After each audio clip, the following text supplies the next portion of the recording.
ರಿಯಾಜ್ ಅವರೇ, ನಮ್ಮ ವೀಕ್ಷಕರಿಗೆ ಒಂದು ವಿಚಾರವನ್ನ ಸ್ಪಷ್ಟಪಡಿಸಿ. ಭಗವದ್ಗೀತೆಯನ್ನ ಪಠ್ಯದಲ್ಲಿ ಅಳವಡಿಸಿದರೆ ನಿಮ್ಮ ವಿರೋಧ ಇಲ್ಲ, ಆದ್ರೆ ಅದರ ಬಗ್ಗೆ ಮಾತನಾಡ್ತಾ ಇರೋರ ಬಗ್ಗೆ ವಿರೋಧ ಇರೋದು ಅಂತನಾ? 100% ಇಲ್ಲ. ಗೀತೆ ಪಠ್ಯ ಪುಸ್ತಕದಲ್ಲಿ ಅಳವಡಿಸಿದ್ರೆ ಮುಸಲ್ಮಾನರಿಗೆ ಯಾರ್ದು ಅಭ್ಯಂತರ ಇಲ್ಲ. ಆದ್ರೆ ಇವ್ರು ರಾಜಕಾರಣ ಮಾಡ್ತಾ ಇದ್ರಲ್ಲ ಅದ್ರ ವಿರೋಧ ನಮಗೆ. ನಮ್ ದೇಶ ನಾವು ಭಗವದ್ಗೀತೆಗೆ ವಿರೋಧ ಮಾಡಲ್ಲ ರೀ. ನಾವು ನಮ್ದು ಪಾಯಿಂಟ್ ಇರೋದು 4 ವರ್ಷದ ಹಿಂದೆ ಬೇರೆ ರೀತಿ ಇದ್ದಂತ ಕುಮಾರಸ್ವಾಮಿ ಈಗ ಬೇರೆ ರೀತಿ ಆಗಿದ್ದಾರೆ ಅಂತ. ಸರ್ ನಾನು ಹೇಳ್ತಿರೋದು ರಿಯಾಜ್ ಅವರು ಅರ್ಥ ಮಾಡ್ಕೋಬೇಕು. ರಿಯಾಜ್ ಅವರು ಏನು ಯಾವ ಕಾಂಗ್ರೆಸ್ ಪಕ್ಷದ ಏಜೆಂಟು ಅಲ್ಲ. ರಿಯಾಜ್ ಅವರು ರಾಜ್ಯದ ಒಬ್ಬ ನನ್ನಾಗೆ ಸಾಮಾನ್ಯ ಪ್ರಜೆ. ರಿಯಾಜ್ ಅವರು ಅರ್ಥ ಮಾಡ್ಕೋಬೇಕು. ಕುಮಾರಣ್ಣ ಅವರು ಅವತ್ತು ಹೇಳಿದ ಅರ್ಥ ಏನಿತ್ತು, ಇವತ್ತು ಹೇಳಿರೋ ಅರ್ಥ ಏನಿದೆ.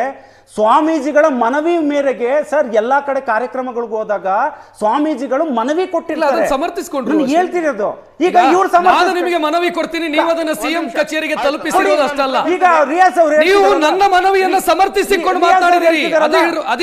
ಹೇಳ್ತಿದಾರಲ್ಲ ಕುರಾನ್ನ ಬೈಬಲ್ನ ಕಳಿಸ್ಬೇಕು ಅಂತ. ಕಾಂಗ್ರೆಸ್ ಅವ್ರು ಏನ್ ಹೇಳ್ತಾರೆ? ಈಗ ಕಾಂಗ್ರೆಸ್ ಅವ್ರದ್ದು ಒಂದು ಡಜನ್ ಇನ್ಸ್ಟಿಟ್ಯೂಷನ್ಗಳಿದಾವಲ್ಲ, ಅದಕ್ಕೆ ಏನ್ ಆನ್ಸರ್ ಮಾಡ್ತಾರೆ? ಏನ್ ಮಾಡ್ತಾರೆ ಆನ್ಸರ್? ರಿಯಾಜ್ ಅವ್ರ ಹತ್ರ ಆನ್ಸರ್ ಇದೆಯಾ ಅದಕ್ಕೆ? ರಿಯಾಜ್ ಯಾಕೆ ಉತ್ತರ ಇದಕ್ಕೆ ಯಾಕೆ ಆನ್ಸರ್ ಮಾಡ್ತಿದ್ದಾರೆ? ಮತ್ತೆ ಕುಮಾರಣ್ಣ ಅಂತ ಬಂದಾಗ ರಿಯಾಜ್ ಅವರ ಪ್ರಶ್ನೆ ಇರೋದು, ಕುಮಾರಸ್ವಾಮಿ ಅವರು 2017 ಬೇರೆ ನಿಲುವಿತ್ತು, ಈಗ ಮತ್ತೊಂದು ಬೇರೆ ನಿಲುವಾಗಿದೆ ಅಂತ. ಕೊಟ್ಟಂತ ರಿಸರ್ವೇಶನ್ ಇನ್ನು ಮುಸಲ್ಮಾನರು ಫಲಾನುಭವಿಗಳಾಗಿದ್ದಾರೆ. ಕುಮಾರಣ್ಣ ಅವರು ಒಂದು ಹೇಳಿಕೆ ಕೊಟ್ಟರು ಅಂತ ಅಂದಂಗೆ ಅಧಿಕಾರದಿಂದ ಹೋದವರಲ್ಲ, ಹೋಗೋದಾಗಿರಿ 2018 ಹೋಗಿರೋರು ಅಧಿಕಾರದಿಂದ. ಅರ್ಥ ಮಾಡ್ಕೋಬೇಕು. ಸ್ವಾಮೀಜಿಗಳ ಮನವಿನ ಪತ್ರಕ್ಕೆ ಅವರು ಸ್ಪಂದಿಸಿದ್ದಾರೆ. ಇದನ್ನ ನೀವು ಅಳವಡಿಸ್ತೀರಾ ಬಿಡ್ತೀರಾ ಅನ್ನೋದು ಸರ್ಕಾರಕ್ಕೆ ಬಿಟ್ಟಂತ ವಿಚಾರ. ಸರ್ಕಾರ ಯಾರ್ದು? ಸರ್ಕಾರ ಅದೇ ಹೇಳ್ತಿರೋದು. ಕುಮಾರಸ್ವಾಮಿ ಅವರು ಪತ್ರ ಬರೆದಿರೋದು ಕೇಂದ್ರ ಸರ್ಕಾರಕ್ಕೆ. ಕೇಂದ್ರ ಸರ್ಕಾರಕ್ಕೆ ನಿಮ್ಮದೇ ಸರ್ಕಾರದ ಭಾಗವಾಗಿರುವಂತ ವ್ಯಕ್ತಿ ಎಕ್ಸಾಕ್ಟ್ಲಿ ಮಾದೇವಪ್ಪ ನಿಮ್ಮದೇ ಸರ್ಕಾರಕ್ಕೆ ಪತ್ರ ಬರೆದಿದ್ದಾರೆ. ಒಂದ್ ನಿಮಿಷ, ಮಾದೇವಪ್ಪ ಏನ್ ಹೇಳ್ಬೇಕು? ದಿನೇಶ್ ಗುಂಡೂರಾವ್ ಅವ್ರು ಏನ್ ಹೇಳ್ಬೇಕು? ಸಂತೋಷ್ ಲಾಡ್ ಅವ್ರು ಏನ್ ಹೇಳ್ಬೇಕು? ಇದು ಸರ್ಕಾರ ಚಿಂತಿಸುತ್ತೆ ಅನ್ಬೇಕು ವಿನಃ ಇದಕ್ಕೆ ಧರ್ಮದ ಮೇಲೆ ಕೆಸರೇರ್ ಚಾಟ ಅಂತ ಹೇಳಿಕೆಗಳನ್ನ ಕೊಡಬಾರ್ದು. ಭಗವದ್ಗೀತೆಯನ್ನು ಸೇರಿಸೋದ್ರಲ್ಲಿ ತಪ್ಪೇನಿದೆ? ಇವ್ರು ಮಾತೆತ್ತಿದ್ರೆ ಮನುವಾದ ಅಂತಾರಲ್ವಾ, ಹಾಗಾದ್ರೆ ಮನುವಾದ ಏನು ಅಂತ ಸಿದ್ದರಾಮಯ್ಯನವರು ಮಹದೇವಪ್ಪ ಅವ್ರು ಹೇಳ್ಬೇಕು. ಯಾರಿಲ್ಲ, ಅವ್ರು ಕೇಳುವಂತ ಹೇಳುವಂತ ತಾಕತ್ತಿಲ್ಲ ಅವ್ರಿಗೆ. ಈಗ ಫೇಲ್ಡ್. ಈಗ ಮನುವಾದ ಅಂತ ಹೇಳ್ತಾರಲ್ವಾ ರಕ್ಷಿತ್, ನಾನು ಬಹಳ ಸಿಂಪಲ್ ಆಗಿ ಕೇಳ್ತೀನಿ ನಿಮ್ಮ ಮಾಧ್ಯಮದ ಮುಖಾಂತರ. ಹಾಗಾದ್ರೆ ಪಾರ್ಟ್ 4 ಆಫ್ ದ ಕಾನ್ಸ್ಟಿಟ್ಯೂಷನ್ ನಲ್ಲಿ ಭಗವದ್ಗೀತೆಯ ಚಿತ್ರಣವನ್ನ ಅಂಬೇಡ್ಕರ್ ಯಾಕೆ ಸೇರಿಸಿದ್ರು? ಅಂಬೇಡ್ಕರ್ ಅವರು ಅನೇಕ ಗೀತೆಯ ಸಾರಾಂಶಗಳನ್ನ ಸಂವಿಧಾನದಲ್ಲಿ ತರುವಂತ ಕೆಲಸವನ್ನು ಮಾಡಿದ್ದಾರೆ. ಹಾಗಾದ್ರೆ ಮನುವಾದಿಗಳಂತ ಅವ್ರನ್ನ ಹೇಳುವಂತದ್ದಾಗ್ತದ? ಖಂಡಿತವಾಗ್ಲೂ ನಿಮ್ಮ ರಾಜಕೀಯಕ್ಕೋಸ್ಕರ ಭಗವದ್ಗೀತೆಯನ್ನು ಹೇಳುತ್ತಿರುವಂತದ್ದು ಸರಿಯಲ್ಲ. ಭಗವದ್ಗೀತೆ ಸಾರಾಂಶ ಇಡೀ ಜಗತ್ತಿಗೆ 110 ದೇಶಗಳಲ್ಲಿ ಇವತ್ತು ಗೀತೆಯ ಮಹತ್ವ ಏನಂತ ಅದನ್ನ ಬಿಟ್ಬಿಟ್ಟು ಸುಮ್ಮನೆ ರಾಜಕೀಯ ಮಾಡುವಂತದ್ದು ಯಾಕಿದೆ ನೋಡಿ. ಅದನ್ನ ವಿರೋಧ ಮಾಡುವಂತ ರಿಯಾಜ್ ಅವರೇ, ಕುಮಾರಸ್ವಾಮಿ ಅವರು ಇಲ್ಲಿ ರಾಜಕೀಯ ಮಾಡಿದ್ರು ಅಂತಾನೆ ಅನ್ಕೊಳ್ಳೋಣ. ನೀವು ಹೇಳಿದ್ರಿ ಅದನ್ನ ಮಾಡಿದ್ರು ಅಂತ ಅನ್ಕೊಳ್ಳೋಣ.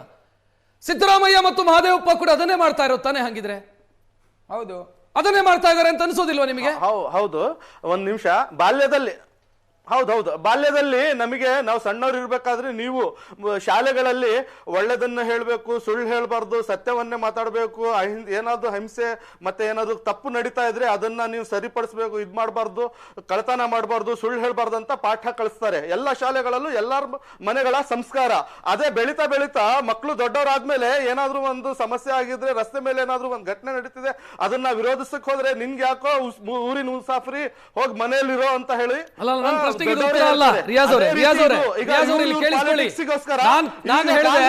ಈಗ ಕುಮಾರಸ್ವಾಮಿ ಅವರು ಕೇಂದ್ರಕ್ಕೆ ಪತ್ರ ಬರೆದ್ರು ಅಂತ ಅನ್ಕೊಳ್ಳೋಣ. ಕೇಂದ್ರ ಸಚಿವರಿಗೆ ವಿರೋಧಿಸೋರು ಇವರ ರಾಜಕೀಯ ತೆವಲಿಗೋಸ್ಕರ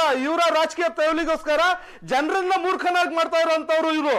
ಗೊತ್ತಾಯ್ತಾ? ಇಲ್ಲಿ ಯಾರು ಅಲ್ಲಿ ವಿರೋಧಿಸ್ತಾ ಇರೋರು ಅವ್ರಿಗೆ ಭಗವದ್ಗೀತೆ ಬೇರೆ ಅಲ್ಲ, ಕಾಂಗ್ರೆಸ್ನವರಿಗೆ, ಇವರಿಗೆ ಬಿಜೆಪಿ ಅವರಿಗೆ, ಜೆಡಿಎಸ್ ಅವರಿಗೆ ಭಗವದ್ಗೀತೆ ಬೇರೆ ಅಲ್ಲ.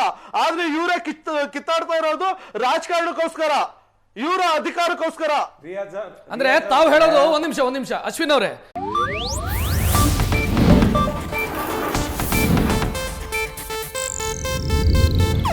ಇದು ಏಷ್ಯಾನೆಟ್ ನ್ಯೂಸ್ ನೆಟ್ವರ್ಕ್ ಪ್ರಸ್ತುತಿ.